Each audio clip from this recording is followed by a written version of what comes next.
Welcome to the in front of me CUBOT Max 3, and I'll show you how to add or remove home screen widgets on this device. So first, let's just select the screen where you want out the widget. For example, I'll go with this one, and now just to do that, you should hold for a while your device screen with your finger, and then you'll see here the widgets icon. Just tap here once, and now we can see here all the available applications, which widgets we can add. For example, the clock app has 2 widgets, the Google Drive has 3 widgets, the Google Maps or just YouTube Music only 1.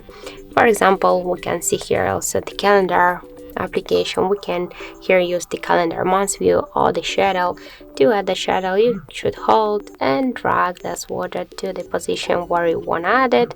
If you want to resize the widget, just hold it for a while. After that, you can make it bigger or smaller by this way. If you want to just move the widgets between the screens, just hold it and drag it to the left side or to the right side if you want to create a new home with the widgets, for example. And just to remove it, you should hold it and drag it here to the subsection to remove icon, and that's it.